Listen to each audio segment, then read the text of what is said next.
Assalamu alaikum wa rahmatullahi wa barakatuh. Welcome, dear students. This is me, Asif Javed. Today, I will be discussing the sectional test 2 of mathematics. Most of you must have appeared in this test. So, this video is totally meant for discussion regarding the various aspects that have been taken care while framing this paper. So, various topics that were chosen for sectional test 2 comprised of probability. Then we had vectors plus linear equation in two variables. So let's start from the questions that were asked from probability. तो probability की अगर हम बात करें, सबसे पहला question जो आपसे पूछा गया था वो ये था कि कौन इनमें से probability ऑफ एन इवेंट नहीं हो सकती। तो आपको एक चीज़ बिल्कुल क्लियर होनी चाहिए कि किसी भी इवेंट की जो probability होती है, किसी भी इवेंट की जो probability है वो मिनिमम 0 हो सकती है और मैक्सिमम 1 हो सकती है। ना तो किसी इवेंट की प्रोबेबिलिटी 1 से ज़्यादा हो सकती है और ना ही 0 से कम हो सकती है। यानी ना तो किसी इवेंट की प्रोबेबिलिटी नेगेटिव हो सकती है और ना ही 1 से बड़ी हो सकती है।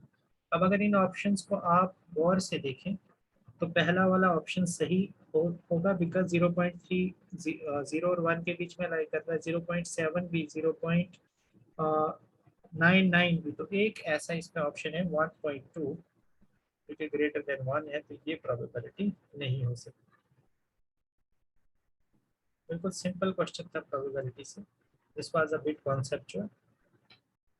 दूसरा आपसे पूछा गया है कि अगर डॉट प्रोडक्ट दो वेक्टर्स का 0 हो जाए तो इनमें से क्या हो सकता, क्या मतलब कौन सा ऑप्शन सही है। This is given to you that the dot product of two vectors is equal to 0। सबसे पहले डॉट प्रोडक्ट का मैं आपको बता दूं कि डॉट प्रोडक्ट क्या होता है। अगर इसकी डेफिनेशन हम देखें डॉट प्रोडक्ट की, वो क्या होता है, magnitude of A into magnitude of B into the cosine of angle between those two vectors। मतलब अगर ये आपके पास वेक्टर A है और ये वेक्टर B है and this is the smaller angle between them, this is important क्योंकि एक एंगल ये भी है, ये वाला नहीं लेंगे हम, स्मॉलर एंगल जो इनके बीच में, तो डॉट प्रोडक्ट इसके इक्वल होता है। इसके अलावा जब हम इसका एनालिसिस करते हैं, अगर आप किसी भी वेक्टर को आप इन टर्म्स ऑफ कंपोनेंट लिख सकते हैं। अगर मैं इसको x1i, let me right it, a1i plus a2j plus a3k, और बी वेक्टर को अगर मैं लिखूं b1i plus b2j plus b3k, तो a डॉट b किसके इक्वल होता है, this is a1b1 plus a2b2 plus a3b3। ये चीजें कुछ आपको याद होनी चाहिए रिलेटेड टू डॉट प्रोडक्ट। अब क्वेश्चन हमसे ये पूछा गया है कि अगर डॉट प्रोडक्ट दो वेक्टर्स का 0 हो तो पहला ऑप्शन है कि a मस्ट बी 0, कि a को 0 होना ही होना चाहिए। दूसरा है कि बी को भी 0 होना ही होना चाहिए। तीसरा ऑप्शन ये है कि both vectors can be non zero also, और डी ऑप्शन ये है कि बोथ वेक्टर्स मस्ट बी 0। तो पहला ऑप्शन कहता है सिर्फ ए जो है वो 0 होना ही होना चाहिए, बी जो है वो 0 होना ही होना चाहिए, डी ऑप्शन कहता है कि दोनों 0 होने चाहिए। लेकिन एक्चुअल में बात ऐसे है कि अगर दो वेक्टर्स नॉन जीरो भी हों तब भी उनका डॉट प्रोडक्ट 0 हो सकता है। जैसे कि मैं आपको एक एग्जांपल देता हूँ, let me take two vectors, a vector में ले लेता हूँ सपोज 2i प्लस जे माइनस के, और दूसरा वेक्टर ले लेता हूँ मैं suppose -1i plus 2j plus 0 के। अब देखिए ये वेक्टर भी नॉन जीरो वेक्टर है, ये भी नॉन जीरो वेक्टर है, लेकिन अगर इनका डॉट प्रोडक्ट आप निकालेंगे तो 2 इंटू -1 कितना हो जाएगा, -2, 1 इंटू 2 कितना हो गया 2, और -1 into 0 0। So this is equal to 0। That means ये दोनों वेक्टर्स नॉन जीरो हैं, लेकिन इनका डॉट प्रोडक्ट फिर भी क्या है, एक जीरो वेक्टर है। तो अगर डॉट प्रोडक्ट 0 है तो इन्होंने कहा था पहले ऑप्शन में, ये कहा गया था पेपर में कि ए मस्ट बी 0, तो जरूरी नहीं है, जैसे ये नॉन जीरो है, बी मस्ट बी 0 जरूरी नहीं है, बी जो है वो नॉन जीरो भी हो सकता है, बोथ मस्ट बी 0 वो तो वैसे ही गलत हो गया। तो both can be non zero also, ये वाला ऑप्शन आपका सही हो जाएगा। Is that okay? चलिए नेक्स्ट क्वेश्चन देखते हैं। नेक्स्ट क्वेश्चन आपसे क्या पूछा गया था? प्रोबेबिलिटी का सिंपल क्वेश्चन था। इसमें आपसे ये पूछा गया है कि from A deck well shuffled deck of 52 cards. देखिए, हाँ, मुझे प्लेइंग कार्ड्स तो खेलने नहीं आते, लेकिन प्रोबेबिलिटी के लिए मुझे इसकी नॉलेज है, तो मैं आपके साथ भी साझा करता हूँ।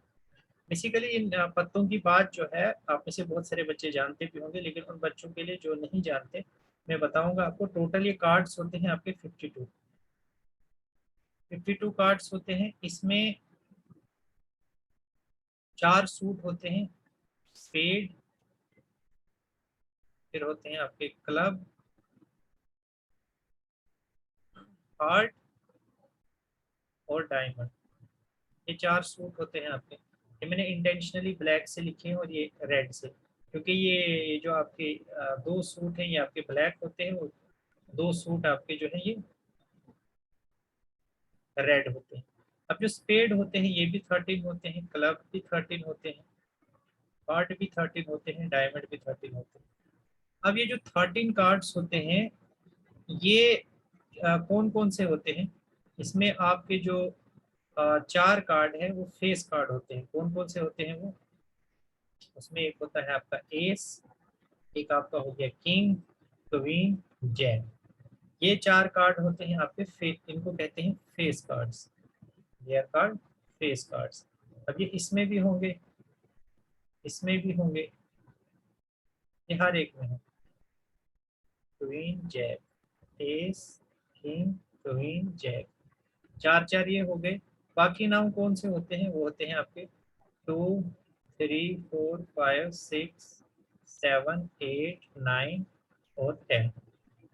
ठीक है, 1, 2, 3, 4, 5, 6, 7, 8, 9, तो ये 9 हो गए। बाकी इसमें भी होंगे 2, 3, 4, 5, 6, 7, 8, 9। फिर इसमें भी होंगे 2, 3, 4, 5, 6, 7, 8, 9, 10। 2, 3, 4, 5, 6, 7, 8, 9, 10। ठीक है, हो गए 9 और 4 13, 9 और 4 13, 9 और 4 13। कुल मिला के सभी कार्ड्स आपके कितने हो गए? 13 × 4 दैट इज इक्वल टू 42। तो क्वेश्चन चाहे जिस तरह से भी पूछा जाए, आप इजिली फाइंड कर सकते हो। जैसे कि आपसे क्वेश्चन पूछा गया था कि सबसे पहले अगर किसी भी इवेंट की आपको प्रोबेबिलिटी फाइंड करनी है, तो किसी भी इवेंट की जो प्रोबेबिलिटी होती है वो होती है number of events which are favourable to that event.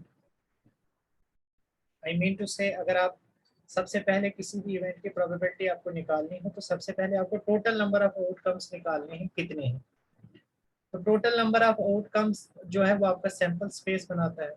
तो टोटल नंबर ऑफ आउटकम्स जितने होंगे, मतलब number of elements in the sample space.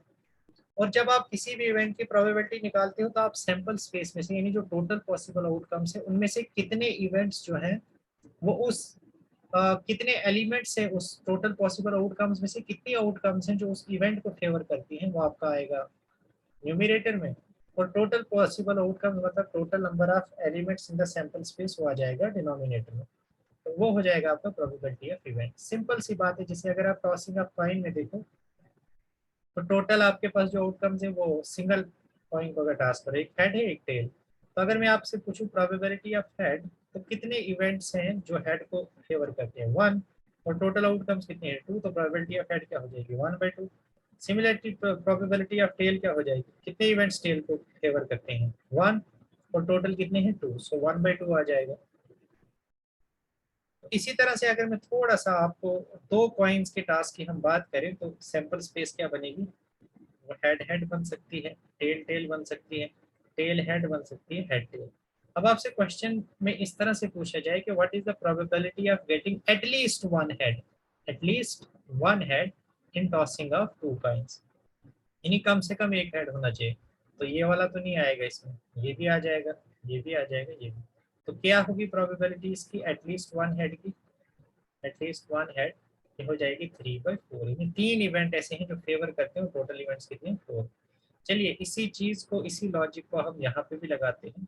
हमें पूछा गया है क्वेश्चन में कि 52 कार्ड्स में से आपको 52 कार्ड्स में किंग ऑफ स्पेड की प्रोबेबिलिटी क्या है? किंग ऑफ स्पेड, मतलब किंग तो हमारे पास 4 है, लेकिन हमें सभी किंग्स की प्रोबेबिलिटी नहीं निकालनी है, जनरल किंग की प्रोबेबिलिटी नहीं, स्पेड की किंग की। तो स्पेड में कितने होंगे? स्पेड आपका ये वाला सूट है, इसमें किंग आपका एक ही होगा, दैट मीन्स 1। और टोटल नंबर ऑफ कार्ड्स कितने हैं आपके? क्योंकि well shuffle deck of 52 cards, तो उसमें से टोटल कितने हैं आपके? 52 कार्ड्स है। तो किंग ऑफ स्पेड की प्रोबेबिलिटी कितनी होगी? 1/52, क्योंकि एक ही किंग होता है स्पेड का, तो एक ही इवेंट उसको फेवर करेगा। और टोटल नंबर ऑफ कार्ड्स जो आप कितने में से निकाल रहे हो? 52 में से, तो 1/52 इसकी प्रोबेबिलिटी होगी। अगर सिंपली मैं आपसे पूछता कि what is the probability of getting king in the well shuffled deck of 52 cards, फिर एक किंग, फिर यहाँ से भी किंग हो सकता था, क्लब से भी हो सकता था, हार्ट से भी हो सकता था, डायमंड से भी, तो तब प्रोबेबिलिटी हो जाती 4/52, वो आ जाती 1/30। Similarly you can play around all these probabilities. तो ये इसका आंसर था आपका 1/52। उम्मीद करता हूँ कि इसका जवाब आपको मिल गया होगा और आपको अच्छे से इसकी समझ भी आ गई होगी। चलिए नेक्स्ट क्वेश्चन पे चलते हैं। So let's move on to the next question. Next question क्या है? If two dice are thrown simultaneously, then the number of elements in the sample space. Simple सी बात है, दो डाइस हैं आपके पास, इनको आप एक साथ फेंक रहे हो, तो इनमें कितने इवेंट्स आ सकते हैं? तो देखो ना, सैंपल स्पेस जब आप निकालोगे, ऐसा हो सकता है पहले पे 1 हो और दूसरे पे 1 भी हो सकता है, 2 भी हो सकता है, 3 भी हो सकता है, ऐसे ही 6 तक कुछ भी हो सकता है। या ऐसा हो कि पहले पे 2 है, दूसरे पे कुछ भी हो सकता है। इसी तरह से पहले पे 3 हो और दूसरे पे कुछ भी हो सकता है। करते करते ऐसे ही पहले पे 6 है और दूसरे पे कुछ भी हो सकता है। तो यही पॉसिबल आउटकम्स हो सकती हैं जब आप दो डाइस को साइमल्टेनियसली फेंकोगे। ये पहले पे 1, दूसरे पे भी 1, पहले पे 1, एक 1 को फिक्स कीजिए, दूसरे को वेरी कीजिए। फिर हो सकता है पहले पे 2 आएगा, दूसरे पे कुछ भी आ सकता है, पहले पे 3, दूसरे पे कुछ, इसी तरह से पहले पे 6, दूसरे पे कुछ। तो ये 6 6 को 6 पर आप देखिए, 1 2 3 4 5 6 6 के 36, मतलब कितनी पॉसिबल आउटकम्स हो जाएंगे आपके सैंपल स्पेस में? कितने एलिमेंट्स हो जाएंगे? 36। So this was again a very simple question. कम से कम उम्मीद है मुझे कि इस बार तो आपको बिल्कुल इजी पेपर लगा होगा। This was not even moderate, this was easy to moderate. Coming to the next question, अगर डॉट प्रोडक्ट 0 हो गया, याद रखना एक होता है डॉट प्रोडक्ट, दूसरा होता है क्रॉस प्रोडक्ट। जो डॉट प्रोडक्ट है वो एक नंबर होता है जिसे हम स्केलर भी कहते हैं, इसलिए इसको स्केलर प्रोडक्ट भी कहते हैं। जबकि जो क्रॉस प्रोडक्ट है ये एक वेक्टर होता है, इसलिए इसको हम कभी कभी वेक्टर प्रोडक्ट भी कहते हैं, क्योंकि इसके रिजल्ट जो है एक वेक्टर होता है और इसका रिजल्ट एक स्केलर होता है। तो इनका नाम कभी कभी इसका स्केलर प्रोडक्ट कहते हैं, इसको वेक्टर प्रोडक्ट। तो अगर जेके एसएसबी ने कभी आपके साथ गेम कर दी इस तरह की, ये बोला कि which of the following scalar product, तो परेशान नहीं होना है, ये आपका स्केलर प्रोडक्ट होता है और क्रॉस प्रोडक्ट को हम दूसरा नाम कह देते हैं, दिस इज वेक्टर प्रोडक्ट। अब गिवन ये है कि डॉट प्रोडक्ट 0 है, तो बताइए वेक्टर्स पैरेलल होंगे, परपेंडिकुलर होंगे, इक्वल होंगे, क्या होंगे? एंटी पैरेलल होंगे। सिंपल सी बात है, लगाइए डेफिनेशन। अगर आपका डॉट प्रोडक्ट 0 है, इसका मतलब this into this is equal to 0। तो इसका मतलब अब ए और बी ये 0, अगर ये 0 है इसका मतलब कोई एक 0 होना चाहिए। तो इसमें क्या हो सकता है? इसका मतलब cos थीटा किसके इक्वल हो जाएगा? 0 के इक्वल हो जाएगा। दैट मीन्स थीटा किसके इक्वल हो जाएगा? 90 डिग्री के इक्वल हो जाएगा। सो this is very simple again, because dot product अगर 0 है तो magnitude of this into magnitude of this into cos theta is equal to 0. So that means cos theta is equal to 0. That means theta is equal to 90 degree. मतलब A is perpendicular to B, मतलब A और B के बीच में कितना angle होगा? 90 degree का। या इसको π/2 भी हम कहते हैं, बिकॉज पाई जो है 180 डिग्री से। चलिए ये भी हो गया। दूसरा क्वेश्चन अगेन बहुत ही सिंपल आपसे पूछा गया था, आपको दो वेक्टर्स दिए गए थे, उसमें उसका डॉट प्रोडक्ट निकालना था। तो वही फार्मूला जो मैंने आपको पहले बताया था कि कारस्पॉन्डिंग कंपोनेंट्स को मल्टीप्लाई कीजिए। पहला वेक्टर क्या था? 2i + 3j कैप +7k और b क्या है 7i -2j +4k। तो इनका डॉट प्रोडक्ट आपको निकालना है, सिंपल था। 2 को 7 के साथ कीजिए 14, 3 को -2 के साथ कीजिए -6, 7 को 4 के साथ कीजिए 28, 14 - 6 8, 8 + 28 36। इसका स्ट्रेट फॉरवर्ड इसका आंसर हो जाएगा 36। चलिए नेक्स्ट पे चलते हैं। आपको दो लीनियर इक्वेशंस दी गई हैं, टू वेरिएबल्स। देखिए इन जनरल आप याद रखिए, अगर आपके पास linear equation in two variables दी हो इस तरह से,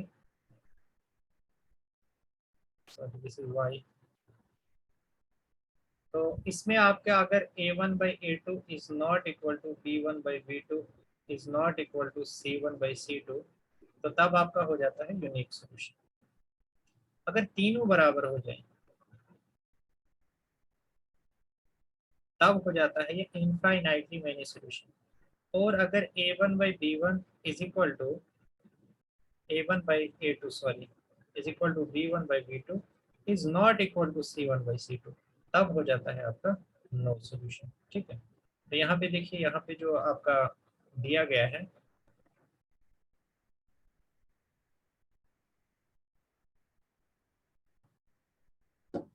what is given to you, चलिए देखते हैं।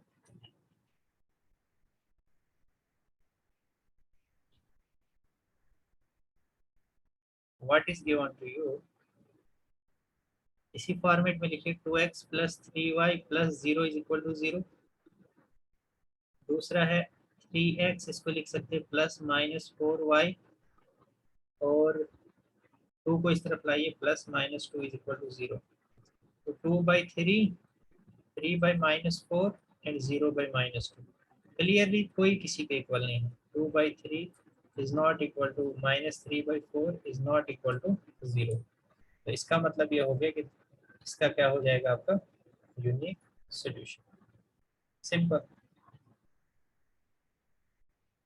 अब जो linear equation in two variable है वो क्या रिप्रेजेंट करती है, ये आपको पता होना चाहिए।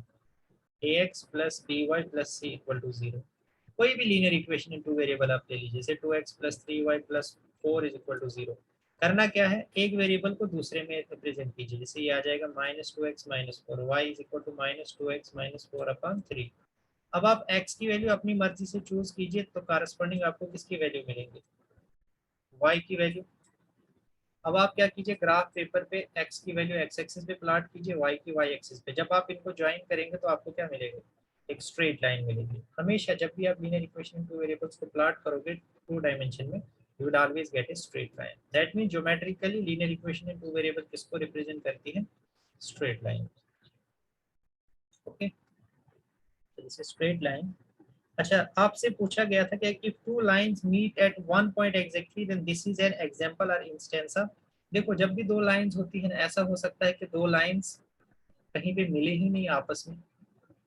तो अगर वो मिले ही नहीं भी आपस में, वो मिलेंगी ही नहीं वो आपस में कहीं पे भी, that means no solution. This is the case of no solution. या ऐसा भी हो सकता है कि टू लीनियर इक्वेशन में simultaneous linear equation in two variables की बात कर रहा हूँ। अगर ऐसा हो जाए कि सिर्फ एक पॉइंट पे मिल रही है, मतलब एक पॉइंट उन दोनों को सेटिस्फाई कर रहा है, मतलब उनका सॉल्यूशन क्या होगा, एक ही सॉल्यूशन है, that is unique solution. Now this point is satisfying this line as well as this line, मतलब वो दोनों इक्वेशंस को सेटिस्फाई कर रहा है, दैट मींस, और एक ही पॉइंट है जो सेटिस्फाई कर रहा है, तो यूनिक सॉल्यूशन। और अगर दो लाइंस कंटिन्यूसली मीट कर रही हैं आपस में हर जगह, सो वो वाला कौन सा केस हो जाएगा, मतलब टच कर रही हैं आपस, that is infinitely many solution. इस चीज को हम एनालिटिकली कहते हैं a1/b1 is equal to a2/b2 is not equal to c1/c2।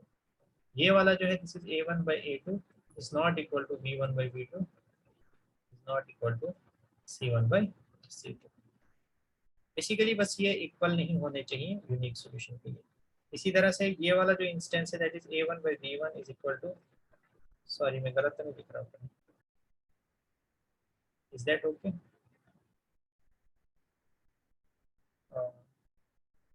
I guess this is a1x अगर मैंने ऐसे लिखा है b1 plus c1 a2x plus b2y plus c2 is equal to 0, तो ये गलत लिखा है मैंने। a1 by a2 b1 by b2 c1 by c2।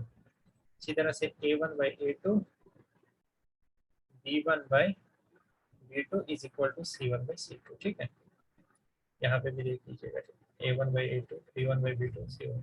तो ये रिलेशन इनका ज्योमेट्रिक और एनालिटिक रिलेशन होता है। इस केस में आप देख सकते हैं कि यूनिक सॉल्यूशन जो है, this is an instance of line meeting exactly at one point, this is an instance of unique solution. अच्छा, if 3 coins are tossed simultaneously, अब 3 कॉइन्स को टॉस, देखिए जब भी किसी भी चीज की प्रोबेबिलिटी आपको निकालनी है ना, आपको करना क्या है, उसका सैंपल स्पेस निकालिए।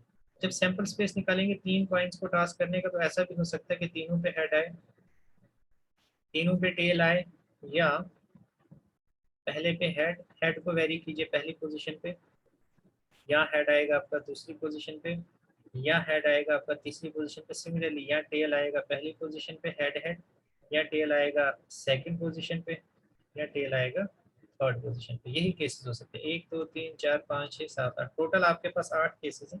आपसे पूछा गया था कि एटमोस्ट वन हेड, कि ज्यादा से ज्यादा एक हेड होने की कितनी पॉसिबिलिटीज है। ज्यादा से ज्यादा मतलब हो गया कि ज्यादा से ज्यादा उतने हेड आप ले सकते हो, तो कम से कम आप 0 भी ले सकते हो। तो ज्यादा से ज्यादा एक ही ले सकते हो, इसका मतलब कौन कौन से इसमें फेवर करेंगे इसको, ये वाला भी फेवर करेगा, ये वाला भी फेवर करेगा, ये वाला भी फेवर करेगा, ये नहीं करेगा क्योंकि मैक्सिमम एक ही ले सकते हैं। ये भी नहीं करेगा, ये भी नहीं करेगा, ये भी नहीं करेगा, ये भी कर जाएगा क्योंकि ज्यादा से ज्यादा एक है, तो कम से कम 0 भी हो सकता है। तो 4 इवेंट इसको कवर कर रहे हैं, टोटल कितने हैं 8 हैं, तो 4/8 इसकी प्रोबेबिलिटी होगी इवेंट की, दैट इज 1/2। तो प्रोबेबिलिटी कितनी हो जाएगी एटमोस्ट वन हेड की, that will be 1/2। Similarly at most one tail की भी कितनी हो जाएगी, that is also 1/2। Similarly you can talk about at least, अगर एटलीस्ट वन हेड पूछा होता तो तब इसमें आपका ये आ जाता कि 1 2 3, ये भी आ जाते 4 5 6 और ये 7, सिर्फ ये नहीं आता क्योंकि एटलीस्ट वन तो होना चाहिए, इसमें एक भी नहीं, तो 7/8 आ जाती है उसकी। सिमिलरली एटलीस्ट वन टेल की भी कितनी आ जाती 7/8, क्योंकि ये भी आ जाता, ये भी, ये भी, ये भी, ये भी, ये भी, और ये वाला भी आ जाता, सिर्फ हेड हेड वाला नहीं आता, उसकी भी 7/8 कर दिया। So this is all I have for you guys. अभी रात के 1:28 है, but since I have a very busy schedule, I couldn't find the time in my daytime. But for you guys, I have sacrificed my sleep at the cost of so many things.